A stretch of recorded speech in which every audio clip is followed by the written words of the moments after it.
चंद्रमा मनसो जातु चक्षो सूर्यो अजायत श्रोत्रार्वायुष प्राणश मुखादग्निरजायत। बांके बिहारी तेरी आरती गाऊं, बांके बिहारी तेरी आरती गाऊं, आरती गाऊं प्यारे तुमको रिझाऊं, आरती गाऊं प्यारे तुमको रिझाऊं, श्याम सुंदर तेरी आरती गाऊं।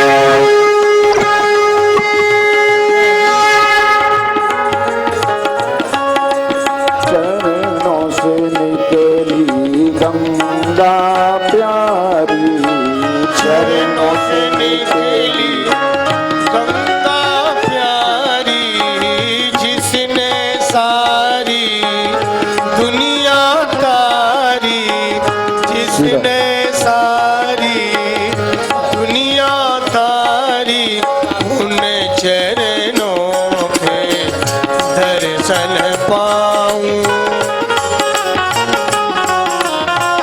दर्शन पाऊं। के बिहारी तेरी आरती गाऊं, बांके बिहारी तेरी आरती गाऊं। दास अनाथ के नाथ आप हो, दास अनाथ के नाथ आप हो, दुख सुख जीवन साथ आप हो, सुख दुख जीवन साथ आप हो। हरि चरणों में ध्यान लगाऊं, हरि चरणों में ध्यान लगाऊं। श्री बांके बिहारी तेरी आरती गाऊं,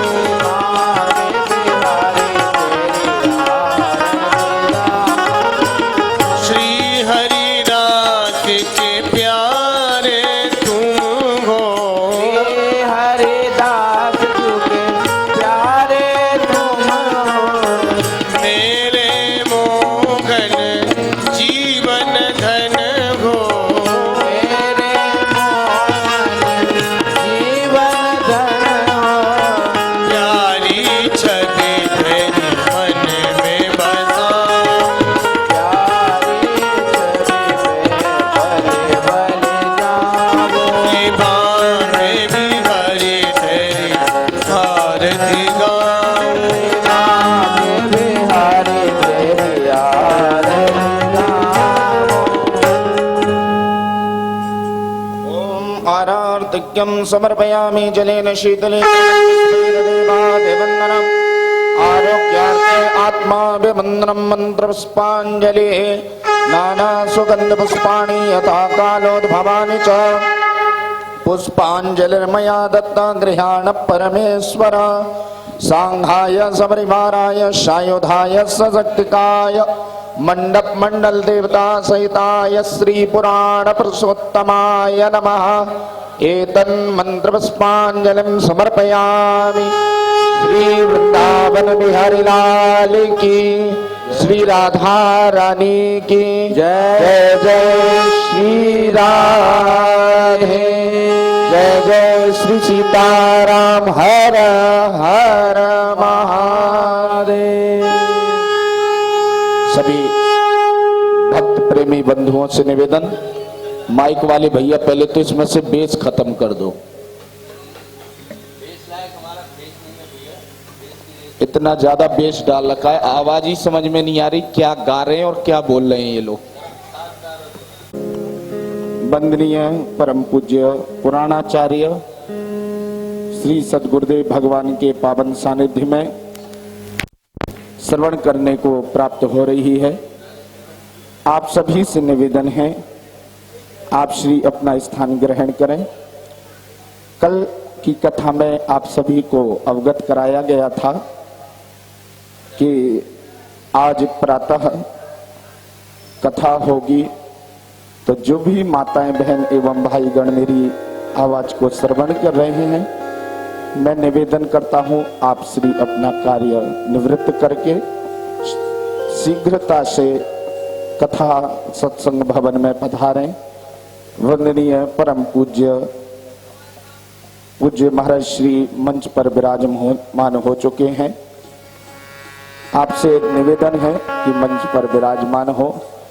अभी तक तो सुना है गायक और बोलने वाले ही माइक वालों को परेशान करते हैं, लेकिन ऑडियंस को ही आवाज सुनाई नहीं पड़ रही है क्या बोला जा रहा है। तो भैया तुम ये समझ जाओ। कल की कथा में आप सभी ने द्वारिकाधीश एवं रुक्मिणी महारानी के पावन विवाहोत्सव की कथा श्रवण की। कल पूज्य महाराज श्री ने बहुत वर्षों बाद जो श्रीमद् भागवत का हृदय है वह रास पंचाध्यायी है। पूज्य महाराज श्री ने कल उसको हम सभी के बीच में श्रवण कराया। इतना आनंद आया श्रवण करके। या निशा सर्वभूतानां पश्याम जागृति संयमी।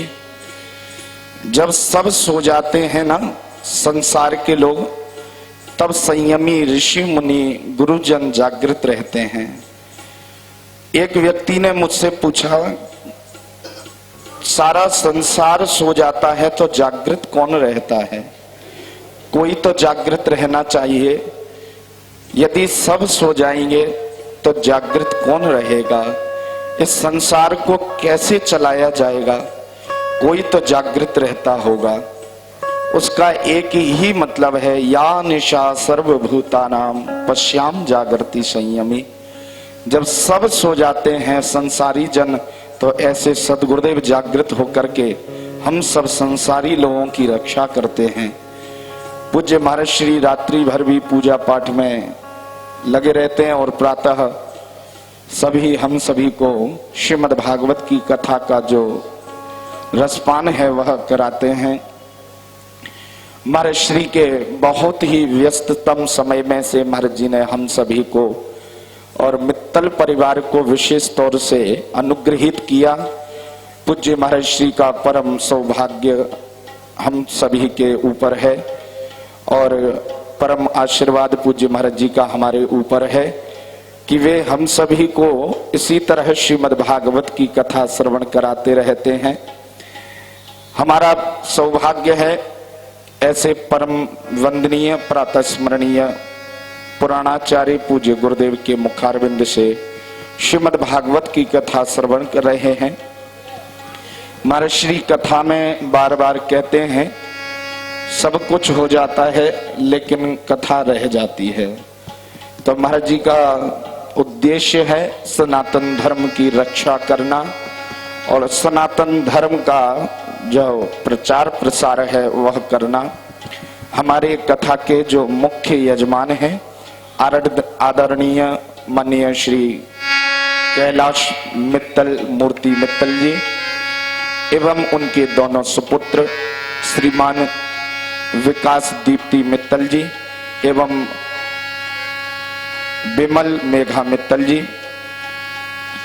परम सौभाग्य है आप सभी परिवारीजनों का कि ऐसे सद्गुरुदेव का आपको पावन सानिध्य प्राप्त हुआ, जिनकी वाणी से जो निकलता है वही आचरण में रहता है।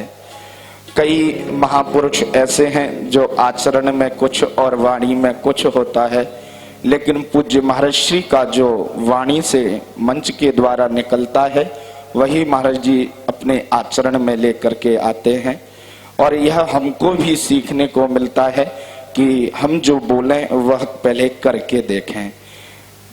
महाराज श्री बहुत सी विघ्न आते रहे कथा में, लेकिन महाराज जी ने उनके ओर ध्यान न दे करके भगवान की साधना की ओर आप सभी को अग्रसित किया है। आराधना भगवान की करना बहुत ही कठिन है, लेकिन जब गुरु का सानिध्य प्राप्त हो जाए तो वही आराधना परम सरल हो जाती है। श्रीमद् भागवत की कथा का यह जो माध्यम है वह श्री राधा रानी की कृपा से बना। हम परम सौभाग्यवान हैं कि महाराज जी यह कथा बांके बिहारी की भूमि से लेकर के मां ललितांबा के पावन सानिध्य से यहाँ कैलाश मूर्ति मित्तल जी के यहाँ पधारे हैं लेकर के। हमारे बाबूजी तो परम भक्त हैं। कल मैं कह भी रहा था, आपकी जितनी उम्र है उससे ज्यादा आप परिश्रम कर रहे हैं। इन्होंने कहा महाराज जी की कथा सुन के संपूर्ण थकान कब दूर हो जाती है पता ही नहीं लगता। यह हमारा बड़ा ही सौभाग्य है।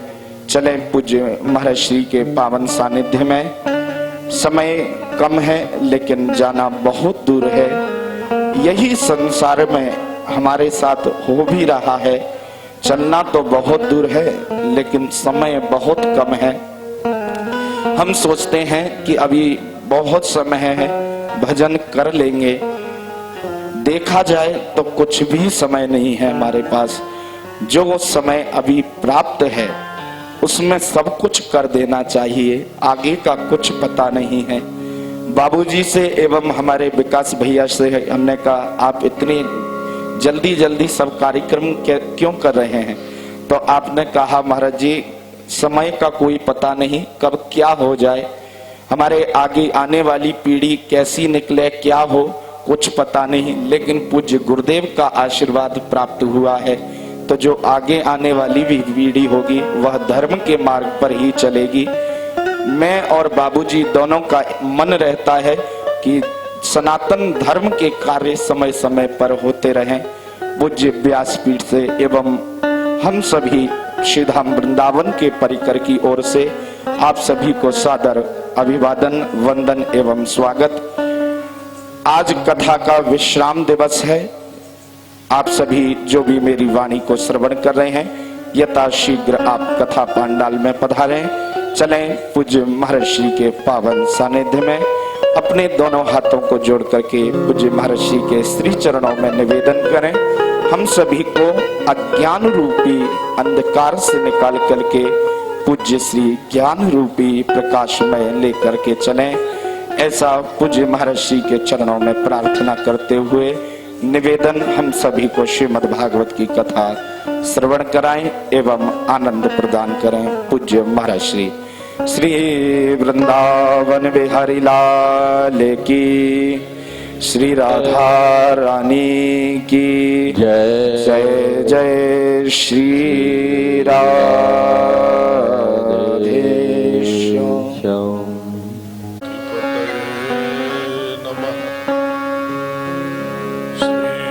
सरस्वत्यै नमः। श्री गुरुचरण कमलेभ्यो नमः।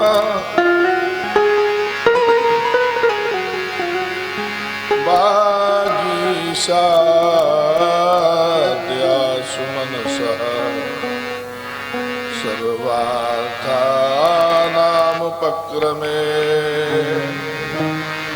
यन्नत्वा कृतकृत्या सुस्तन्नमामि गजाननम्।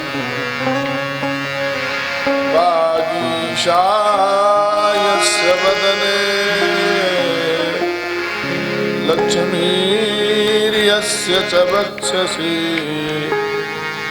यस्यास्ते हृदये संवित् सिंहमहं भजे। नमोऽस्तु रामाय स लक्ष्मणाय देव्यै च तस्यै जनकात्मजायै। नमोऽस्तु रुद्रेन्द्रयमानिलेभ्यो। नमोऽस्तु चन्द्रार्कमर्दगणेभ्यः।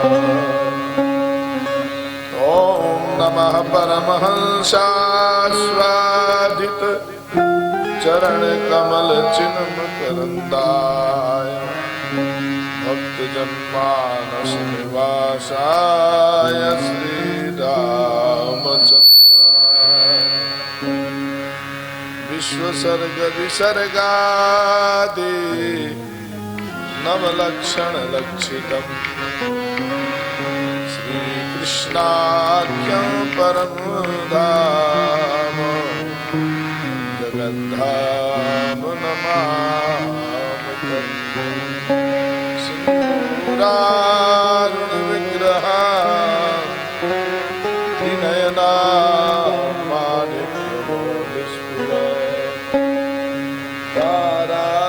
तारानायक शेखरां स्मितमुखी पीनवक्षोरुहा पाणिभ्यामलिपूर्णरत्नचषकम् रक्तोत्पलं बिभ्रति सौम्यां रत्नघटस्थरत्नचरणां ध्यायेत् परामम्बिकाम् मनोजवं मारुततुल्यवेगम् जितेन्द्रियं बुद्धिमतां वरिष्ठम्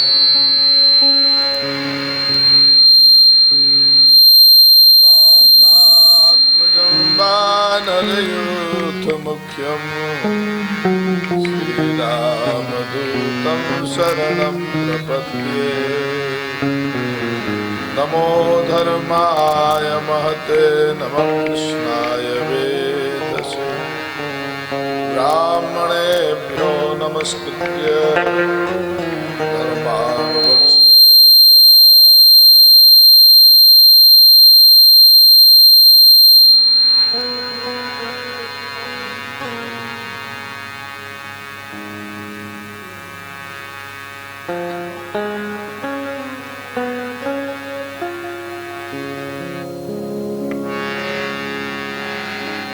श्री राम जय जय राम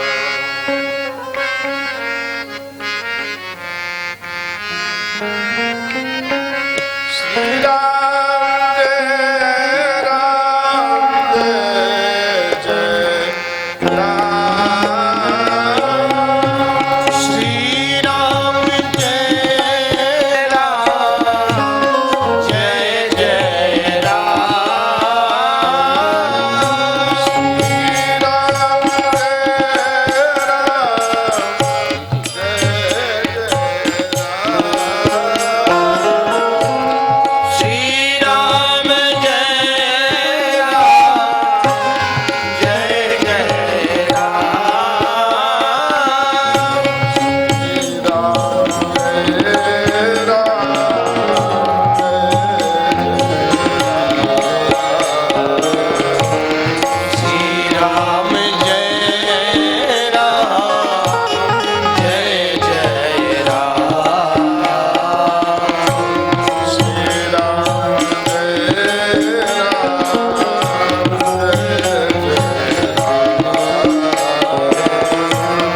श्री राम जय राम जय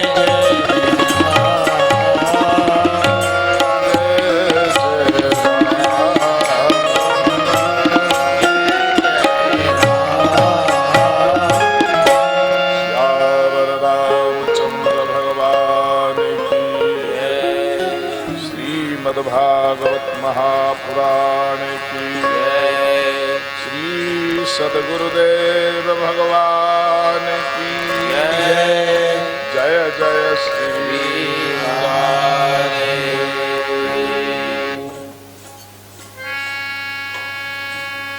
परात्पर परिपूर्णतम परमात्मा अकारण करण करुणा वर्णालय नित्य निवृत्त निकुंज बिहारी भगवान श्री बांके बिहारी लाल की बांगमय स्वरूपा श्रीमद् भागवत महापुराण नित्य वंदनीय संत चरणारविंद उपस्थित सज्जनों, मंचस्थ विद्वान मंडल, भक्तिमती देवियों, सज्जनों, श्रीमद् भागवत के सप्तम दिवस की कथा हम श्रवण करने बैठे हुए हैं। जीव पर भगवान का अनुग्रह सत्संग के रूप में वर्षा हो रही है। हम सब पर यह सत्संग की वर्षा भगवद अनुग्रह मान करके श्री ठाकुर जी की कृपा से हो रही है। भैया, हम सब का कितना बड़ा सौभाग्य है।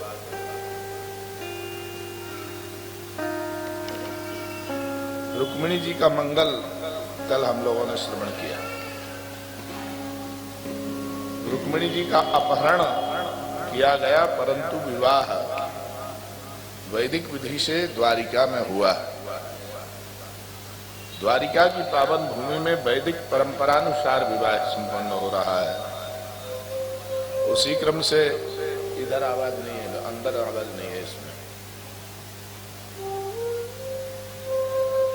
इसलिए भगवान के विवाहों की चर्चाएं करते हुए कोई भी उत्सव जब होता है तो पंगत होती है, ये वो सब होता है, भोजन होता है, तो भोज में कोई ना कोई आते ही हैं लोग।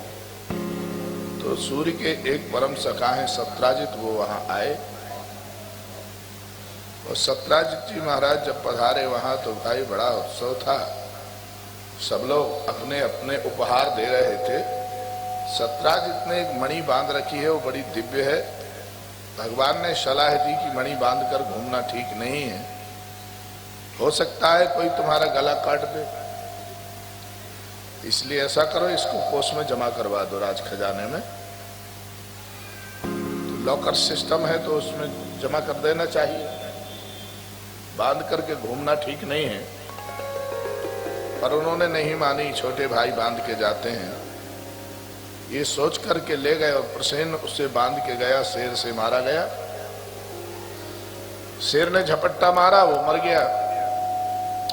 शेर के हाथ में मणि देख करके भालू को लोभ आ गया, इसने भालू ने शेर को मार दिया और मणि लेकर गुफा में चले गए। तो उसकी एक बच्ची है, वो बालिका उस मणि से खेलती है ऐसे जैसे गेंद से खेलते हैं, कंदों के भी ले लिया, वो खेलती रहती है। नाम उसका जाम्बवती है।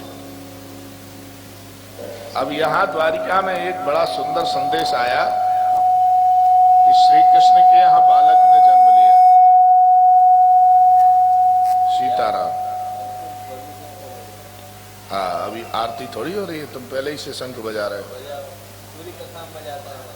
पूरी कथा में शंख बजाते हो, बताओ।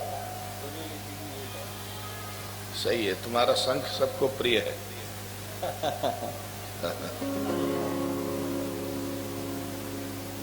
राधे राधे,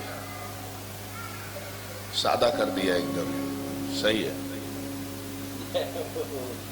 तुमको कुछ आता ही नहीं है, क्या करें, तुम्हारे ऊपर वजन रखा हुआ है, इसको बजाना नहीं आता है, एक तो उस पर यंत्र भी नहीं है। चल भाई, और 2 घंटे निकाल लेते हैं तेरे साथ। जीवन के कैसे कैसे दिन आ जाते हैं। सीताराम। जय जय राधा रमन हरि बोल, प्यारे राधा रमन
कृष्ण के और रुक्मिणी के संयोग से एक बालक का जन्म हुआ है।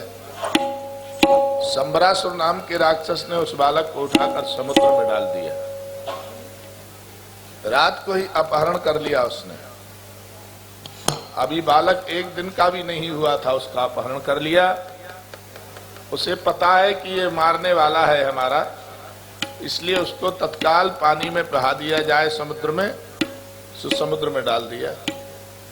अब तो बचेगा नहीं, हमें कोई मार नहीं पाएगा। इसलिए महाराज उस बालक को समुद्र में प्रवाहित कर दिया। परंतु मछलियों ने देखा, बंद करके रखते हो इसलिए चैंपू चैंपू होती है, उसे खोल के रखो। तो उसे बंद खोलो ना, खोल दिया। जहां के बाइक ज्यादा खुले हैं उनको कम नहीं करवाते हो। तो हरी लीड है तुम्हारी, एक काली लीड है। दो हरी हैं, एक काली है। वो सारी लीडें तो एक जैसी रखा है। वो एक और आ जाता है दांत निकालने के लिए, वो भी ऐसा ही है। हाँ, कल आ गया होगा कोई भाग्य से कहीं का बेचारा, सब बिगाड़ के रख देता है माहौल एकदम। जैसे मूड बना के बैठो वैसे ही। सीताराम सीताराम सीताराम सीताराम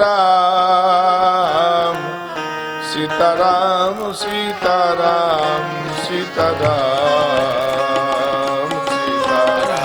सीताराम सीताराम सीताराम सीताराम सीताराम सीताराम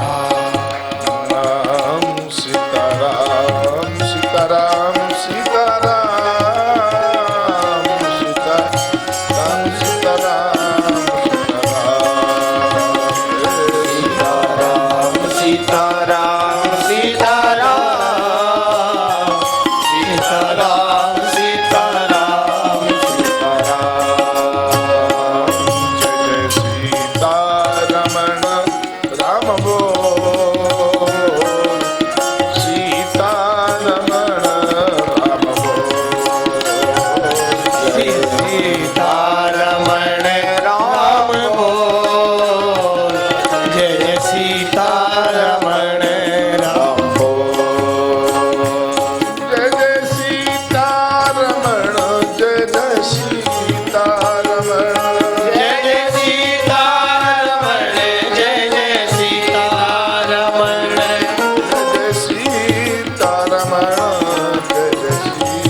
से भगवान के यहाँ एक सुंदर बालक ने जन्म लिया है। रुक्मिणी के संयोग से भगवान श्याम सुंदर के जिस पुत्र ने जन्म लिया उसका नाम प्रद्युम्न रखा गया। ये प्रद्युम्न बड़े सुंदर हैं, कामदेव के अंश हैं। प्रद्युम्न कामदेवांशः, कामदेव के अंश हैं ये अंश। अस्नाति पितृणाम अन्नम इति अंशः, अस्नाति पितृणाम अन्नम, जो पितृश्वरों का अन्न खाता है उसी को अंश कहा जाता है। ये अंश भोजन के अर्थ में अस्नाति, अस्नाति। महाराज इसलिए यहां भगवान के अंश हैं। भगवान के अंश अर्थात भगवान ही हैं। प्रद्युम्न भी भगवदावतार हैं। चतुर्व्यूहात्मक सृष्टि में से संबरासुर नाम के राक्षस को पता लगा मुझे मारने वाला कृष्ण का पुत्र होगा, तो समुद्र में फेंक दिया। मछली ने निगल लिया भाग्य से, और मछली के गर्भ में सुरक्षित रहा वो बालक। गर्भ में सुरक्षित है, ये बहुत कठिन बात है। संयोग से मछुआरों ने उस मछली को पकड़ा, तो नगर में लाए तो बड़ी लंबी 2 गाड़ियों में उसको रखा गया। इतनी लंबी मछली थी वो। एक गाड़ी में नहीं बनी तो दूसरी गाड़ी में भी उसके आधे शरीर को रखा, और बिना काटे बिना किसी तरह से नष्ट किए हुए उसको द्वार में ले आए संबरासुर के यहाँ। अपने महाराज को समर्पित किया। देखो देखो बाबा कितनी सुंदर मछली है। राजा ने कहा हाँ, आज तो इसी का मांस पचेगा।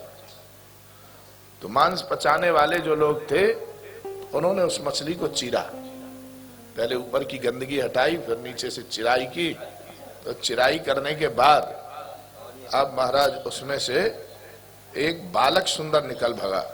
अरे ये तो स्त्री के यहाँ जन्म लेता है, मछली के यहाँ भी बालक। चलो बड़े भाग्य से मिला है।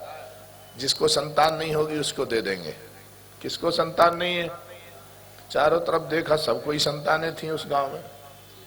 उन्होंने कहा हमारे यहाँ एक चावल पकाने वाली आई हुई है, सा सूप उदन पाचिका। सूप और उदन, उदन मानी चावल और सूप मानी दाल। दाल चावल बनाने के लिए एक नौकरानी रखी है, उसका नाम मायावती है। क्या नाम होगा? ऐसा नाम बड़ा खतरनाक होता है। इस नाम वाले लोग जो होते हैं वो वास्तव में क्या कहना है, सो नकली नाम है, इसने मायावती बनाया। हाँ, अब जो है उसने क्या किया, अपना बच्चा मान करके अपने पास रख लिया। लोगों को बताती रही मेरा नाम मायावती है, पर वो मायावती नहीं थी, उसका नाम था रति। उसने पोशाक बदल ली और बदल करके यहाँ रहने लग गई। रति यद्यपि बहुत सुंदर है, सुंदर होते हुए भी उसने ऐसा भेष बनाया कि वो सुंदर नहीं लगती थी। बहुत सुंदर जो होती हैं वो श्रृंगार नहीं करती, तो वो सुंदरता नहीं समझ में आती है। अच्छी बात है। और वास्तविक नेचुरल सुंदरता जिनकी होती है उनको तो कहीं भी खड़ी कर दो तो वहीं सुंदर लगेंगी। हमारे यहाँ शास्त्रों में सुंदर उसी को माना गया है जिनका मन भगवान में लगा हुआ है। और सारी सुंदरता कोई काम की नहीं है, भगवत भक्ति ही सुंदर होती है। भगवत भक्ति जिसके अंदर है वो सुंदर है। इसलिए भगवान से प्रेम उसको है। उसने संबरासुर के जेल में भी अपने पति को पा लिया। सो रति बहुत खुश हुई कि मेरा पति है। पर यहाँ तो बच्चे की तरह पालन पोषण किया गया। थोड़े 12-14 साल के हुए तो उन्होंने कहा रति ने कि तुम जानते हो मुझे पहचान लिया? बोले हमने नहीं पहचान पाया भाई। अरे आप तो कामदेव थे और मैं रति थी। अच्छा अच्छा, तो उसे स्मरण आ गया पूर्व जन्म का। स्मरण आया तो कहा देखो तुम हमारे साथ विवाह करो। तो तू माँ का जैसा अभिनय कर रही थी अब पत्नी जैसा अभिनय कर रही है, ठीक नहीं है। तो उसने सारी कथा कही कि इस कारण से ऐसा हुआ है। भगवान शंकर ने जब अपने तीसरे नेत्र के प्रभाव से जला दिया था आपको, तो उन्होंने कहा कि कोई बात नहीं, तीसरे नेत्र से आप जल तो गए हो, परंतु तुम्हारा पति कृष्ण पुत्र बन करके आएगा। कृष्ण तनय होई है पति तोरा, वचन अन्यथा होए ना मोरा, ऐसा उन्होंने कहा। आज आप कृष्ण पुत्र बन के आए हो। संबरासुर आपको मारना चाहता है, क्यों? इसलिए कि संबरासुर की मृत्यु आपके ही हाथ से है। तो आप ऐसा करो, तैयारी करो युद्ध लड़ने के लिए, और आप इसको किसी तरह से मारो संबरासुर को। सो संबरासुर को मारने की तैयारी होने लग गई। अब भाई शंबर नाम का जो दैत्य है वो तो बड़ा भयानक खतरनाक है, और संबरासुर को प्रद्युम्न जी महाराज ने मारा है। प्रद्युम्न जी के मारने से वह सदगति को प्राप्त हो गया, क्योंकि भगवत अंश हैं, इसलिए इनके हाथ से मरने से उसका मोक्ष हो गया। अब यहां सारे द्वारिका में बड़ा आनंद छाया हुआ था। उसी समय श्री प्रद्युम्न जी को सपत्नीक आया हुआ देखकर नगरवासी बड़े प्रसन्न हुए। और जब उस समय प्रद्युम्न आए, किसी का खोया हुआ बेटा मिल जाए और वो भी विवाह करके घर आवे तो कितना अच्छा लग रहा होगा घर में। अरे बधाई के साथ सगाई भी, और विवाह के गीत गाने लग गए लोग। रुक्मिणी तो बड़ी आनंदित हुई कि हमारी पुत्रवधू आ गई। सो सारे नगर के लोगों ने दावत पाने का एक निश्चय किया, आज तो दावत होनी चाहिए। कृष्ण ने कहा ठीक है, आज तुम्हारी सबकी दावत है। सो सब दावत दबाने के लिए आए।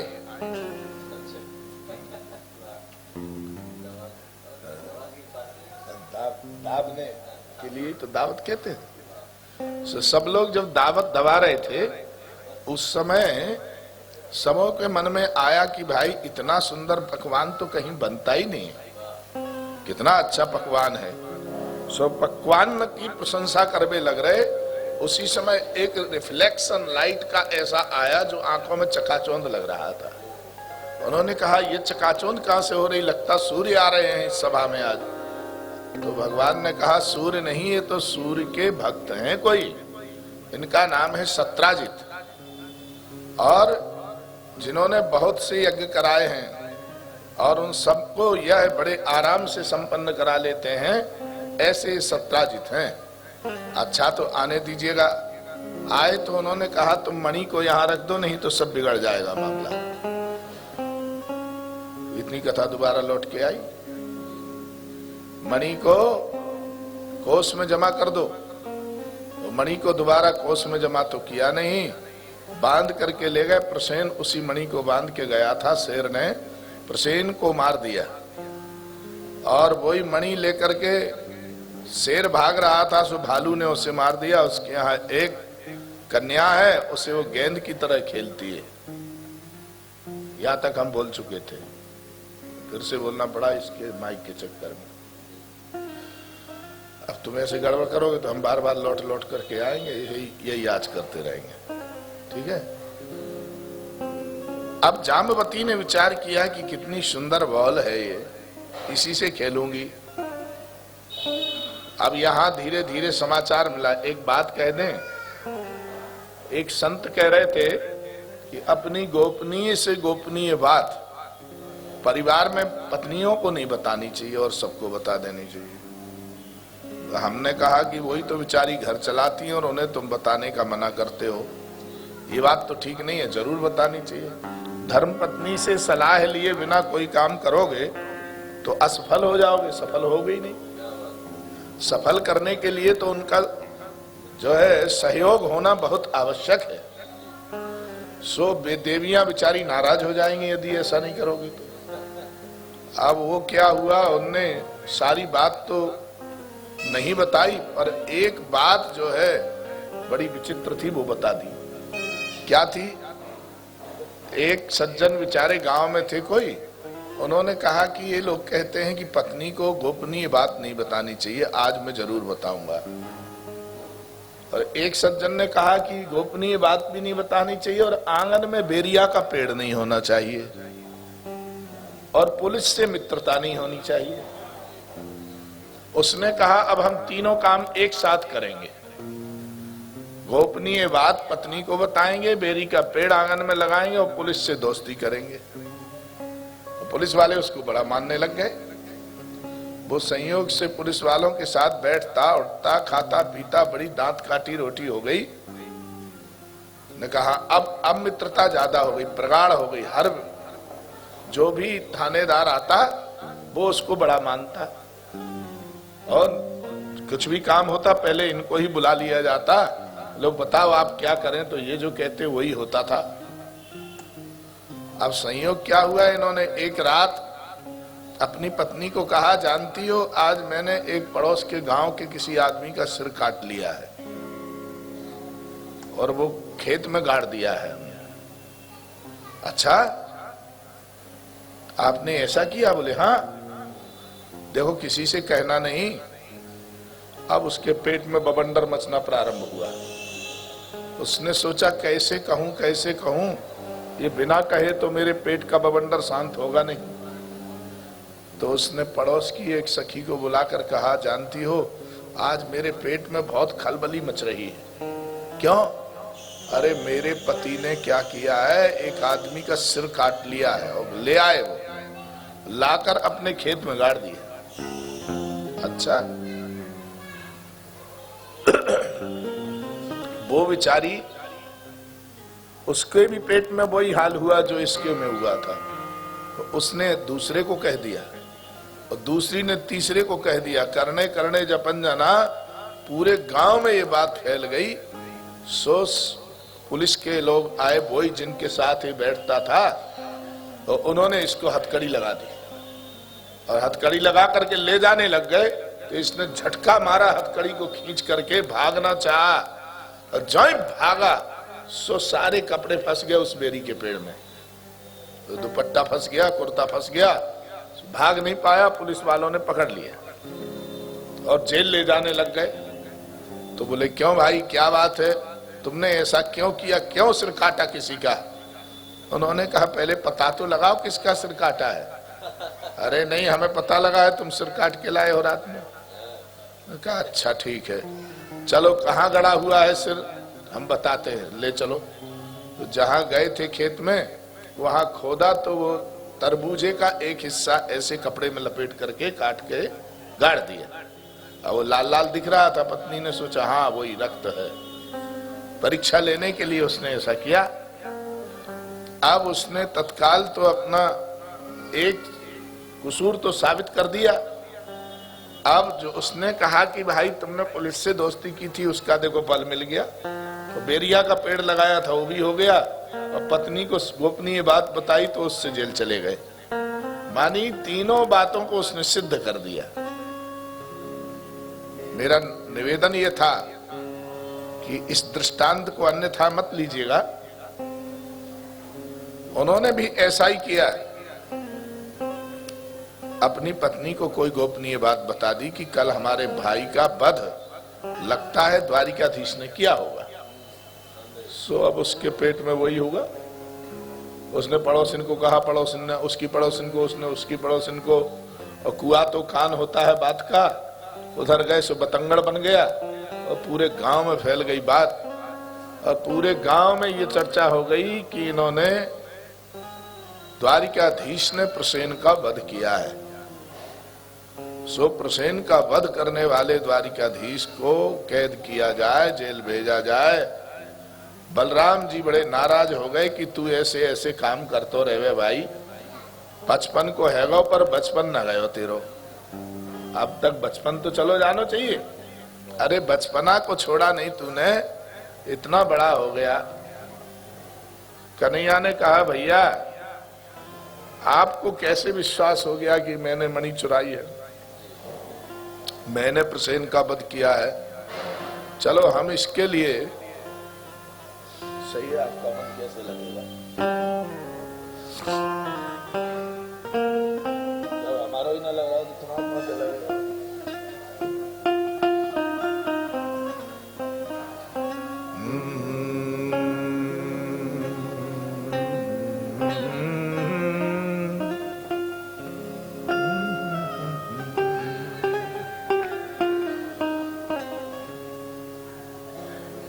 प्रसेन का पता लगाने के लिए गए तो मरा हुआ प्रसेन मिला, शेर भी मरा हुआ मिला। पता लगा, पोस्टमार्टम रिपोर्ट के आधार पर यह निश्चय हुआ कि किसी भालू का काम है।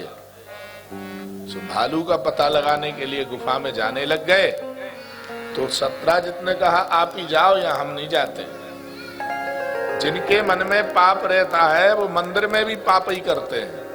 हाँ, पापी व्यक्ति को गंगा किनारे पर बैठा दो तो वहां भी वो पाप सोचेगा। बड़ी समस्याएं हैं। सो भैया पापियों से सावधान रहना चाहिए। कह में कुछ और कर में कुछ। बाहर से तो दिखेंगे संत और हृदय उनको बड़ा विचित्र विदीर्ण है। भैया भगवान श्री कृष्ण गुफा में प्रवेश करे, गेंद खेलती हुई देवी को देखा। कंदुके भी लीलाया खेल रही थी। अच्छा ये गेंद कहां से आई है? उन्होंने कहा ये तो हमारे पिताजी लाए हैं कहीं से, तो लाओ मुझे दो, इसी के कारण तो मैं घूम रहा हूं, भटक रहा हूं इसके कारण। तो उन्होंने वो गेंद मांगने पर नहीं दी और पिताजी को आवाज लगाई जाम्बवती ने। उन्होंने कहा गेंद चाहते हो, ये मणि यदि चाहते हो तो युद्ध करो, युद्ध में जीतोगे तो ले जाना। सो भगवान का और जाम्बवान का युद्ध हुआ। पता नहीं लगा 27 दिनों तक कौन जीतेगा। 28वें दिन प्रातः काल राम जी का पूजन कर रहे जामवंत जी। अपने इष्ट देव का सब लोग पूजन करते हैं, तो पूजन करते करते उन्हें राम जी में द्वारिकाधीश के दर्शन होने लग गए। बार बार आंखें खोलें बंद करें, क्या देख रहा हूं? तो निश्चय हो गया कि भगवान राम ही स्वयं द्वारिकानाथ बने हुए हैं। क्षमा मांगी, प्रभु क्षमा करो हमें। भगवान ने कहा बिल्कुल क्षमा है, कोई दिक्कत नहीं। बोले हम मानेंगे तभी क्षमा है जब तुम हमारी कन्या के साथ विवाह करोगे। सो भगवान ने विवाह कर लिया और विवाह करके चलने लग गए तो मणि दहेज में मिल गई। सत्राजित के पास आए, वही मणि उन्हें वापिस दी। उन्होंने अपनी बेटी सत्यभामा का विवाह भगवान के साथ कर दिया। ये 3 विवाह हो गए। उज्जैन के राजा विंध्य अनुविंद ने अपनी बेटी मित्रविंदा का विवाह भगवान के साथ किया है। आज भगवान हस्तिनापुर जा रहे थे, रास्ते में पानी पीने की इच्छा हुई। सो अर्जुन पानी लेने जमुना में गए तो वहां सुंदरी को खड़े हुए देखा। कौन हो तुम? तो हम देवस्य सवितुर्दुहिता पतिमिच्छति। मैं भगवान सूर्य की पुत्री हूं, सूर्य की दुहिता हूं। दुहिता माने बेटी हूं। किस लिए आई हो? बोले पति प्राप्त करने आई हूं, या तपस्या कर रही हूं। कैसा पति चाहिए? विष्णुम वरेण्यम वरदम तपः परममास्थिता। हम तप इसलिए कर रहे हैं कि विष्णु को पति बनाएंगे। विष्णु वही तो मेरा रथ चलाते हैं भाई, मेरे रथ को हाँकने वाले वही हैं। चलो तुम्हारा विवाह उन्हीं से करवा देते हैं। सो विष्णु अर्थात श्री कृष्ण के साथ कालिंदी का विवाह हुआ है। अब महाराज मद्र देश के राजा हैं, उन्होंने अपनी बेटी के विवाह करने का निश्चय किया है। सो उनका भी विवाह लक्ष्मणा का भगवान के साथ हो गया, भद्रा का भी विवाह भगवान के साथ हुआ है। और नागनजिती 7 साणों को जो एक साथ नकील पहनाएगा वो भगवान ने ही ऐसा किया, इसलिए उनके साथ भी भगवान का विवाह हो गया है। ये भगवान के 8 विवाह बड़े विधिवत संपन्न हुए हैं। अब जानते हो भौमासुर आया और भौमासुर के यहाँ कवच कुंडल रखे हुए हैं। नारद जी दर्शन करने आए थे, उन्होंने एक पुष्प रुक्मणी को दे दिया। और सत्यभामा के भवन में आए। सत्यभामा बोली कि आज कैसे बाबा सुबह सुबह? उन्होंने कहा देखो एक फूल लाया था, जो रखता होगा, जो रखेगा वो कभी बूढ़ा नहीं होगा, उसके पास सदा जवानी बनी रहेगी, तो फूल हमको देना चाहिए। तो मैंने भगवान को दिया, जो उन्हें प्रिय होगा उनको दे देंगे। लड़ाई लगा दी। सत्यभामा ने वो फूल रुक्मिणी के हाथ में देखा, बोले महाराज आप तो केवल इन्हीं से प्रेम करते हो, हम तो बहते हुए चले आए। हाँ, बोले नहीं नहीं नहीं, ऐसी कोई बात नहीं है। ये बताओ नारद जी तुम्हारे यहाँ आए हैं क्या? हाँ, हमारे यहाँ नारद ने आके ये सूचना दी है। नारद का काम तो यही है, इधर से उधर करना। चलो कोई बात नहीं, हम भौमासुर के यहाँ यदि जाकर के कवच कुंडल लेके इंद्र को दे दें तो तुम्हारे घर में तो पारिजात फूल की बात करती हो, पेड़ लग जाएगा। बोले फिर चलो जल्दी से। भगवान गए और भौमासुर से युद्ध किया तो भगवान अचेत गिर पड़े, बेहोश हो गए, एक मूर्छा का अभिनय किया।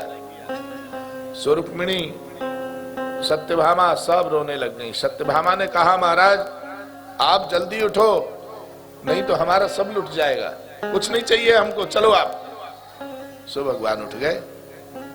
भगवान ने कहा क्या हो गया था? बोले आपको मूर्छा आ गई, आप चलो यहां से, हमें नहीं चाहिए कुछ भी। नहीं नहीं नहीं, आपको पारिजात वृक्ष चाहिए ना, तो प्रभु आपने इसे मारा क्यों नहीं? मारिए। तो भगवान ने कहा आपने कहा नहीं इसलिए मैंने मारा नहीं। तुरंत ही प्रभु ने भौमासुर का वध किया और 16,100 कन्याओं के साथ विवाह किया। 16,108 भगवान के विवाह बड़े विधिवत संपन्न हुए हैं। अब 1,61,080 पुत्रों के पिता हो गए श्री कृष्ण। 10-10 पुत्र प्रत्येक रानी के यहाँ हुए हैं। भगवान के पूजा की बड़ी दिव्य विधि है। आप और हम सब जो है पूजा का आश्रय लें तो भगवान का दिव्याति दिव्य आनंद मिलेगा। देखो आप लोग कभी भगवान की पूजा करो तो ऐसा नहीं कि वो कटोरा सामने रख दिया भोग लग गया। थोड़ा पर्दा लगाओ, घंटी बजाओ, हाथ जोड़ो, प्रार्थना करो उनसे। थाली में बढ़िया बढ़िया पकवान परोस करके भगवान को भोग लगाने चाहिए।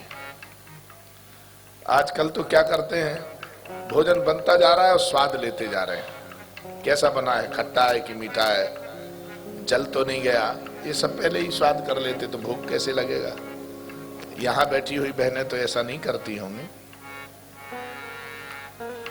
मीराबाई बहुत छोटी 4 साल की थी जब, तो उनके दादाजी दूलाजू राव, जिन्हें महाराज दूधाजी के नाम से भी जानते थे लोग, तो वो सेवा करते थे चतुर्भुज रूप में भगवान नारायण की।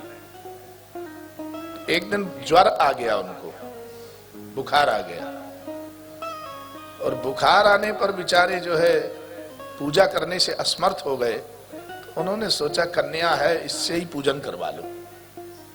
वो कहा अरे मीरा तू ऐसे ही डोलती रहे, पढ़े लिखे तो है ना, या आज तू चतुर्भुज नाथ की पूजा करेगी। तो बोले ठीक है बाबा, आपकी आज्ञा है तो हम जरूर चतुर्भुज नाथ की पूजा करेंगे। देखो ऐसा है, तुमको भोग लगाना है अब भगवान को, और चांदी के कटोरे में बढ़िया धौली गाय का दूध लेकर के जाओ और भोग लगा करके ले आना। सो मीरा बिचारी भोरी भारी छोटी सी लाली ठाकुर जी के सामने भोग का कटोरा रख दिया। तो बोला प्रभु आप भोग लगाइए। अब भगवान कभी लगाते हो तब ना लगाए। कटोरा रखे रखे 5 मिनट हो गया, खाली हुआ ही नहीं। तो उसने विचार किया कि क्यों नहीं ये पी रहे हैं, लगता है इन्हें शर्म लग रही है। सो पर्दा लगा दिया और बाहर खड़ी हो गई। हमारी शर्म लग रही ना, चलो हम पर्दा लगा देते हैं।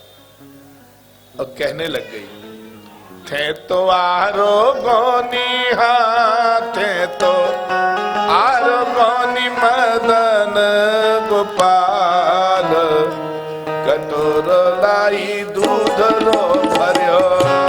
थे तो आरो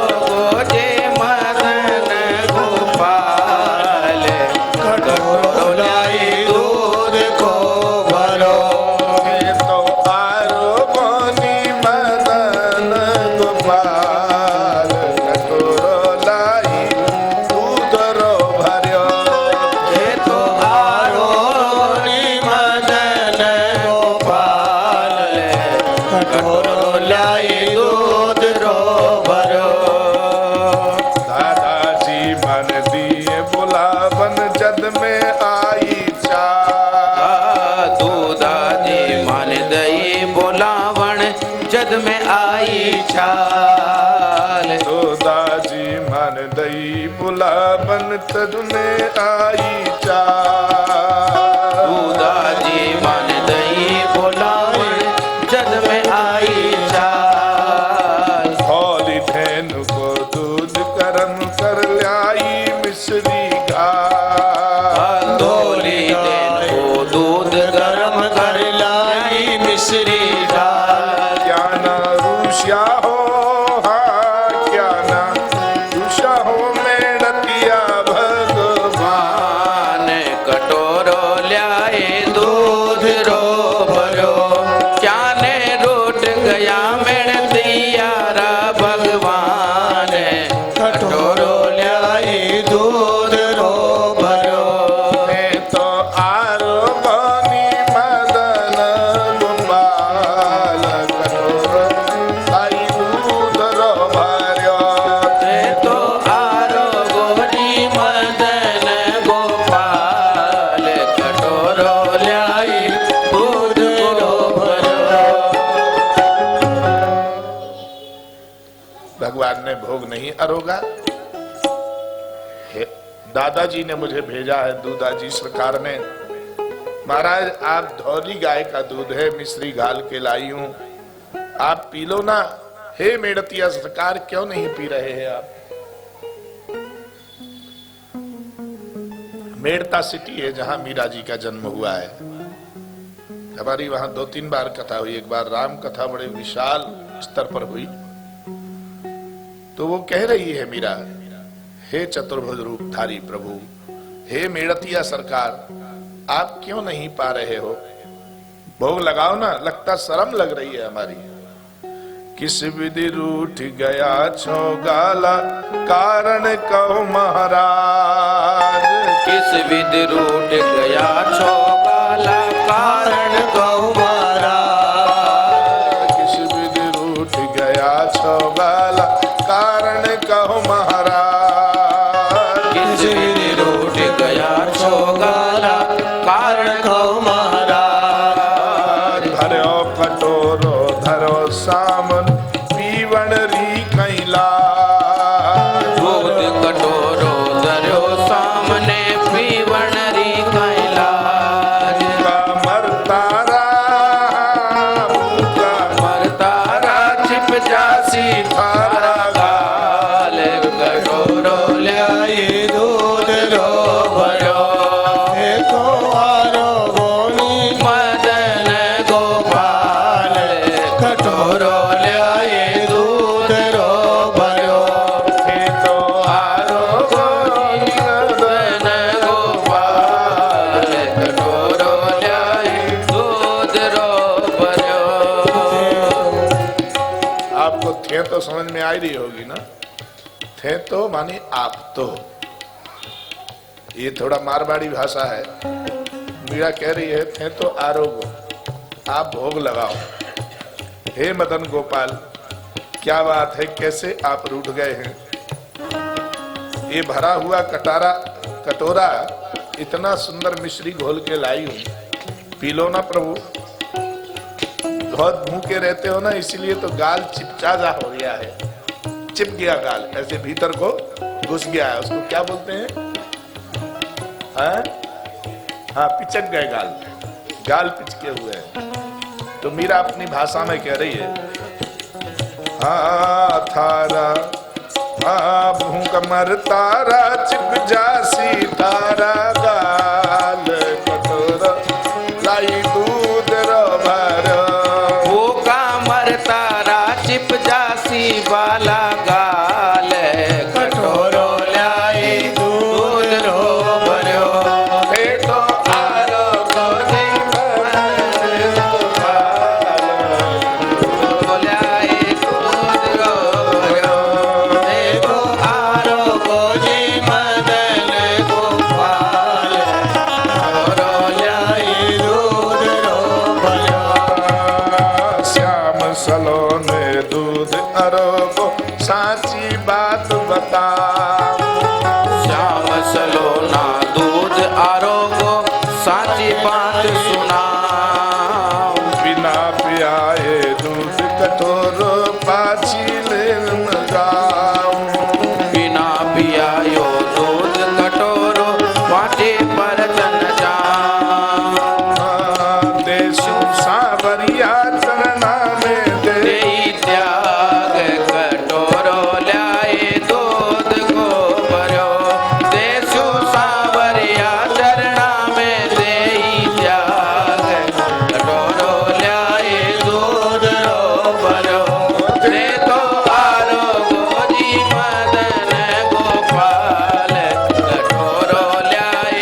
प्रभु यदि आप भोग नहीं अरोगेंगे तो मैं अपने देह को यहीं त्याग दूंगा। अब भक्त के प्रेमी प्रभु भक्त से बड़ा प्रेम करते हैं, इतना विशुद्ध प्रेम कौन करेगा। भगवान ने विचार किया कि ये यदि नष्ट हो जाएगी तो फिर मुझे कलयुग में कोई नहीं पूछेगा। क्यों? कलिकाल का जो प्रभाव है इतना बढ़ चुका है कि लोग भगवान को मानने को तैयार नहीं है, और इसकी विशुद्ध भावना है मुझे आज पी ही लेना चाहिए। सो भगवान डर गए, भगवान डर गए कि कहीं मेरा भक्त मर ना जाए। दरिया श्याम करुणा सुन प्रभु जी मंद मंद मुस्काए। दरिया श्याम करुणा सुन प्रभु जी दरिया श्याम करुणा सुन प्रभु जी मंद मंद मुस्काए। दरिया श्याम करुणा सुन प्रभु जी मंद मंद मुस्काए। गट गट दूध पीवन लगिया चार बुझाराना। गट गट दूध पीवन ने लगा चार बुझाराना। खोजी भगता हो प्रभु राखो जी भक्ति जाती लाज। कटोरो ल्याई दूध को भरो पालो राखे हैं भगतारी जाति लाज। कटोरो ल्याई दूध रो भरो ते तो आरोगो जी मदन गोपाल। कटोरो ल्याई दूध रो भरो। हरस चली मीरा महलन में खाली कटोरो ले। हर्ष चली मीरा मैला में था खाली कटोरो ले।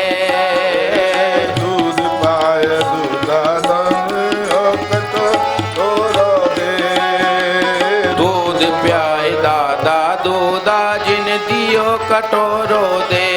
खाली देखत कटोरो राउर साए। कटोरो ल्याए दूध रो भरो खाली देखत कटोरो राउर साए। कटोरो ल्याए दूध रो भरो ते तो आरोगो जी मदन गोपाल। कटोरो ल्याए दूध रो भरो। भगवान ने अपनी कृपा पूर्वक भोग जब आरोग दिया तब भगवान को दूध पिला करके खाली कटोरा लेकर के मीरा निकल रही है। दूधा जी ने पूछा क्यों मीरा भोग नहीं लगाया? हाँ ठाकुर जी ने पी लिया दूध। दूध पी लिया? मैं 95 साल का हो गया, सेवा करते करते बूढ़ा हो गया, आज तक भगवान ने मेरे हाथ से दूध नहीं पिया। झूठ बोलती है। दूध पी लिया और अपने पी के आ गई, खुद पी करके आ गई है। अरे तुझे पीना था घर से पी लेती। मेरा जो ठाकुर जी को भोग लग रहा था उसी को तूने पी लिया है, ठीक नहीं किया तूने। अब मीरा पर तो आफत आ गई मान लो। मीरा ने सोचा कि ये क्या हो गया, ठाकुर जी पी नहीं रहे थे, मैंने उनको विवश किया, किसी तरह पी लिया। दूधा जी ने कहा देख तू झूठ बोल रही है, साची बता दे, तुझे हम दंड नहीं देंगे। तूने दूध पिया? नहीं नहीं नहीं मैंने दूध नहीं पिया, भगवान ने दूध पिया है। अच्छा, तो पड़ोस में एक और कोई बैठे हुए थे, मेहमान आए हुए थे, उन्होंने कहा दूधा जी आप क्यों बच्चे के मुंह लग रहे हो, छोड़ो इसको, पी लेने दो इसको। पी लिया है, पी लेने दो, क्या बुरा किया है उसने, दूसरा दूध मंगवा। नहीं नहीं ये आज से ही झूठा बोलना सीखेगी तो आगे क्या होगा। छोटी बच्ची है, इसको झूठ बोलना नहीं सिखाना है, इसको भगवान का भक्त बनाना है।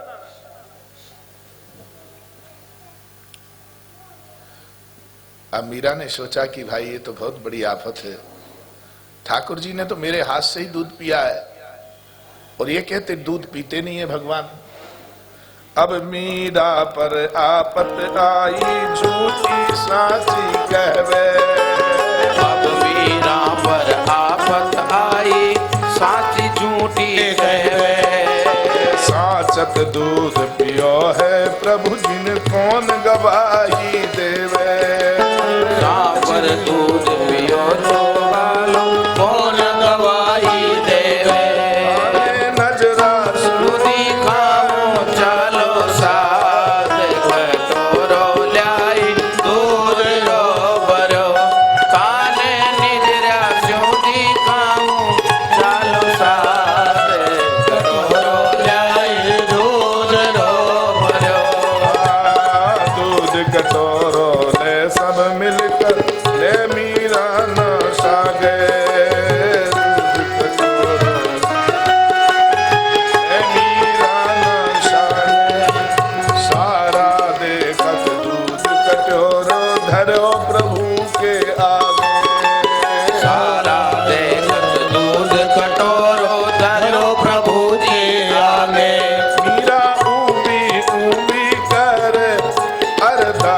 मीरा की गवाही कौन दे कि दूध पिया है। मीरा रोने लग गई, सोच रही अब कौन मेरी गवाही देगा। भगवान ने दूध पी लिया, पर यहां तो किसी ने देखा ही नहीं कि वो कहे कि इनने पिया है। सो मीरा बेचारी अब किससे कहे। भगवान के आगे गई, प्रभु आप मेरी लाज रख लो, आपने दूध पिया और दूधाजी कह रहे हैं कि दूध नहीं पिया। अब वो बार बार ऊबी ऊबी करके रोने लग गई। भगवान ने विचार किया कि अभी तो रो रही थी कि पी लो, तो अब कह रही बता दो सबको कि मैंने पिया है। बड़ी परेशानी है इस बच्ची के साथ। तो जो काम कर दो फिर अगले फिर दूसरा काम कराने को तैयार रहती है। अब वो कह रही है प्रभु आप मेरे ऊपर दया करो, अब मैं आपसे ऐसी कभी जिद नहीं करूंगी। दया करो दीनों के स्वामी, अब पत राखो मेरी। दया करो दीनों के स्वामी, अब पथ राखो मेरी। काल कटोरो झटके पी गया, अब क्यों करता देरी। काल कटोरो झटके पी गया, क्यों कर रया देरी। काई शर्माया मीरा रा सर्जनहार, कटोरो ल्याए दूध रो भरो। काई शर्माया मीरा रा सर्जनहार, कटोरो ल्याए दूध रो भरो। देखो आरोगो जे मदन गोपाल, कटोरो ल्याए दूध रो भरो। हे दीनों के स्वामी दया करो मेरे ऊपर, हमारी पत राखो, इज्जत राखो। मैंने आपको दिवस कर दिया दूध पीने के लिए, एक बार तो कह दो कि मैंने पिया।